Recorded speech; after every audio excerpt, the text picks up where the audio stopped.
Bonsoir, merci d'être avec nous sur Journal de guerre. Au 325e jour du conflit entre le Hamas et Israël, voici ce qu'il fallait retenir dans la journée à 19h, heure de Beyrouth.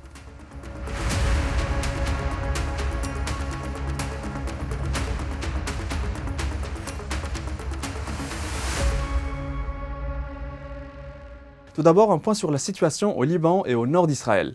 Après un calme matinal relatif, un drone israélien a frappé la voiture d'un responsable palestinien du Hamas.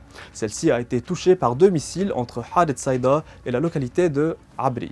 Selon des informations préliminaires, la cible de l'attaque serait Nidal Hlayhel, qui aurait survécu à cette tentative d'assassinat.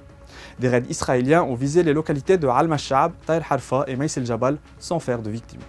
Par ailleurs, des diplomates ont révélé à Reuters qu'Israël et le Hezbollah avaient échangé des messages après les attaques de dimanche à l'aube, indiquant qu'aucune des deux parties ne souhaitait une escalade. À Gaza, des frappes aériennes et des tirs de chars israéliens ont secoué lundi plusieurs secteurs de la bande enclavée, selon des journalistes de l'AFP et des témoins. Au moins 5 personnes ont été tuées dans une frappe ayant visé une maison du quartier de Mel, selon des médecins. Selon des témoins, 2 maisons ont été bombardées dans le quartier de Zaytoun.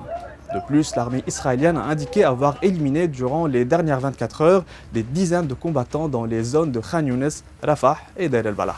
Bilan humain depuis le début de la guerre à 19h, heure de Beyrouth. À Gaza, le ministère de la Santé a annoncé un bilan de 40 435 morts. Côté israélien, environ 1200 morts sont officiellement recensés par l'État hébreu depuis le début du mois de novembre 2023. Un chiffre qui reste inchangé selon les données officielles, malgré des annonces régulières de soldats tués dans les combats. L'armée a toutefois annoncé qu'au moins 360 soldats israéliens ont été tués dans les combats sur le front avec le Liban et dans la bande de Gaza.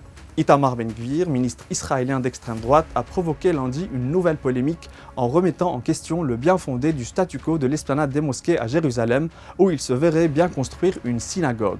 Rappelons qu'en vertu d'un statu quo décrété après la conquête de Jérusalem-Est par Israël en 1967, les non-musulmans peuvent se rendre sur l'esplanade à des heures précises sans y prier. Mais cette règle est de plus en plus bafouée par un nombre croissant de juifs nationalistes.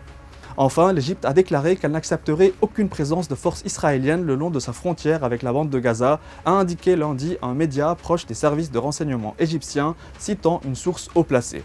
C'était tout pour aujourd'hui, merci de nous avoir suivis sur Ici Beyrouth. On se retrouve demain pour un autre tour d'horizon de la situation.